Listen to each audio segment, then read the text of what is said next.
पश्चिमी देशों की कड़ी जांच का सामना कर रहे हैं बांग्लादेश के अंतरिम प्रमुख डॉक्टर यूनुस। 12 फरवरी के चुनावों की व्यवस्था को लेकर उनके कामकाज पर दुनिया की पैनी नजर। लेखक आशीष विश्वास। बांग्लादेश में मुख्य सलाहकार डॉक्टर एम यूनुस के नेतृत्व वाली अंतरिम सरकार अभी तक चुनाव से पहले की स्थिति पर जरूरी प्रशासनिक नियंत्रण स्थापित करने में सफल नहीं हुई है। 12 फरवरी 2026 को मतदान की तारीख है। उम्मीद के मुताबिक पुरानी और नई पार्टियां जोरदार प्रचार कर रही हैं। हालांकि इन चुनावों की एक नई बात यह है कि चुनाव मैदान में उतरी पार्टियों के बीच असामान्य रूप से ज्यादा जहर घोला जा रहा है। अवामी लीग (AL) पर चुनाव लड़ने पर प्रतिबंध लगा दिया गया है, यह एक और बड़ा कारण है। AL भले ही कमजोर हो गई हो, लेकिन राजनीतिक प्रक्रिया से पूरी तरह बाहर नहीं हुई है। AL का कहना है कि वह चुनावों को मान्यता नहीं देगी। इससे पर्यवेक्षक और मतदाता दोनों चिंतित हैं। इसका मतलब यह है कि जून 2024 से बांग्लादेश में फैली राजनीतिक हिंसा का कोई अंत नहीं होगा।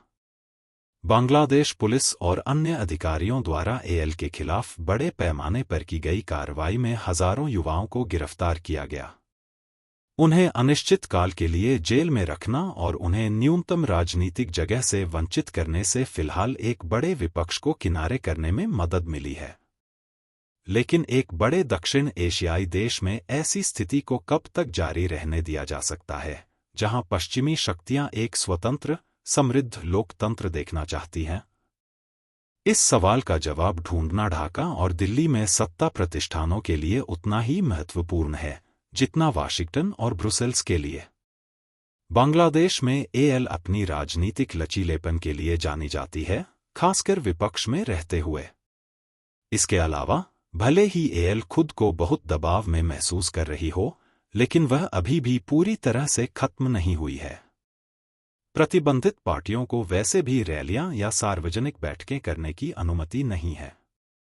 फिर भी AL समर्थकों और कार्यकर्ताओं ने कम समय में सार्वजनिक रूप से कुछ कार्यक्रम आयोजित किए हैं। यही बात उनके नेताओं या युवा कार्यकर्ताओं पर भी लागू होती है, जो अब तक गिरफ्तारी से बचे हुए हैं। अगर AL बांग्लादेश के सभी जिलों के आम लोगों से अलग-थलग होती, तो वह ऐसी गतिविधियां नहीं कर पाती।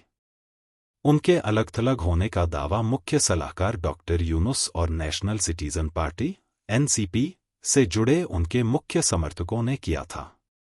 बांग्लादेशी मास मीडिया में AL को मिलने वाले जनसमर्थन के मौजूदा अनुमान चुनावों में कुल वोटों के हिसाब से 35% से 45% के बीच हैं।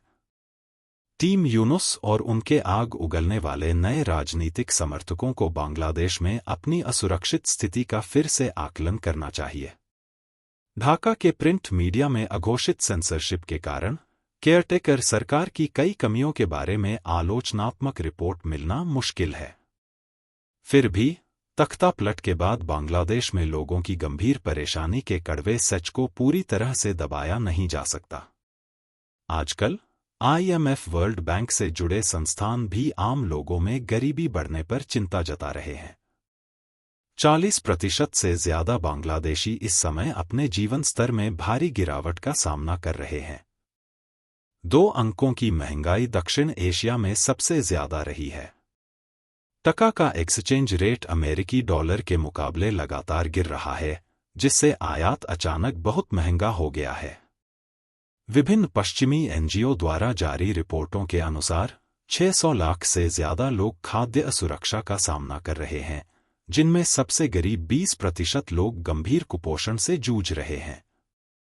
शरद ऋतु के सर्दियों में बदलने के साथ ही बिजली और ईंधन की लगातार आपूर्ति सुनिश्चित करना सरकार के लिए एक चुनौती साबित हुआ है।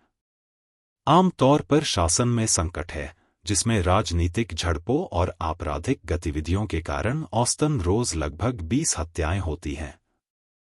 अपहरण और अपराधियों के संगठित सिंडिकेट द्वारा आम लोगों पर दबदबा भी वैसा ही है। पश्चिमी शक्तियों, खासकर अमेरिकी डेमोक्रेट्स और मानवाधिकार समूहों से टीम यूनुस को पहले मिले समर्थन के बावजूद बांग्लादेश के बारे में उनकी हालिया रिपोर्टों का लहजा धीरे धीरे बदल गया है। अंतरिम सरकार के आधिकारिक कामकाज में नकारात्मक पहलुओं को अब कालीन के नीचे नहीं छिपाया जा रहा है। प्रशासकों की मौजूदा टीम और कुछ उभरते युवा राजनेताओं के प्रति बढ़ती निराशा विशेष कहानियों और लेखों में झलकती है। जाहिर है, ऐसी प्रेस कवरेज का मकसद डॉक्टर यूनुस को जल्द से जल्द अपनी स्थिति सुधारने का संकेत देना है। हैरानी की बात नहीं है कि अगले चुनावों में एएल पर प्रतिबंध लगाने के फैसले की पश्चिमी मीडिया में कड़ी निंदा की गई। आमतौर पर पश्चिमी प्रेस ने पूर्व प्रधानमंत्री शेख हसीना की कथित भ्रष्टाचार और भारत और चीन के साथ राजनीतिक गठबंधन के लिए कड़ी आलोचना की। हाल ही में बांग्लादेश के मामलों पर थोड़ा अलग दृष्टिकोण अपनाया गया है।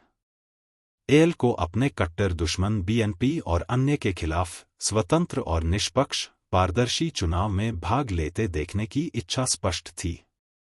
टीम यूनुस के खिलाफ बढ़ती आलोचना का यह ट्रेंड बताता है कि बांग्लादेश के घटनाक्रमों की अमेरिका और यूरोपियन यूनियन के देशों में पहले से ज्यादा आलोचनात्मक तरीके से समीक्षा की जा रही है।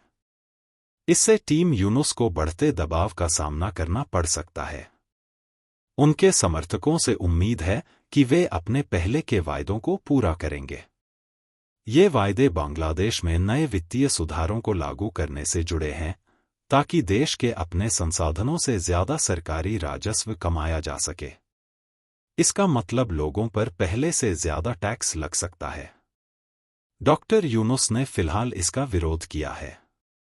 अमेरिका और यूरोपियन यूनियन ब्लॉक और बांग्लादेश के बीच निर्यात व्यापार की शर्तों को आसान बनाने का भी एक प्रस्ताव है, ताकि संयुक्त उपक्रम योजनाओं और दूसरे तरीकों से इस क्षेत्र में ज्यादा पश्चिमी निवेश को बढ़ावा दिया जा सके।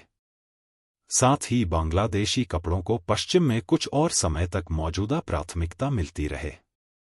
स्वाभाविक रूप से ऐसे कदमों से बांग्लादेश की अपने पड़ोसी भारत और चीन पर निर्भरता कम होगी।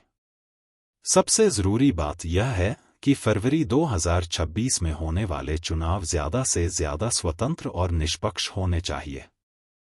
बड़ी संख्या में पश्चिमी प्रतिनिधिमंडल, मीडियाकर्मी और ऑब्जर्वर खुद हालात देखने के लिए बांग्लादेश जाएंगे। अपनी तरफ से पश्चिमी बैंक और वित्तीय संस्थान यह सुनिश्चित करेंगे कि बांग्लादेश को अपनी अर्थव्यवस्था को चालू रखने और अपने पारंपरिक निर्यात को पहले की तरह चलाने के लिए जरूरी वित्तीय सहायता मिलती रहे। साफ है, ये डॉक्टर यूनुस और बांग्लादेश में उनके समर्थकों के लिए आसान समय नहीं है। क्या वह सच में उम्मीद कर सकते हैं कि ज्यादातर लोग उन पार्टियों को वोट देंगे जो उनका समर्थन करती हैं, जबकि बांग्लादेशी पहले ही इस तरह की परेशानियां झेल चुके हैं और उन्हें कम समय में कोई राहत नहीं मिली है?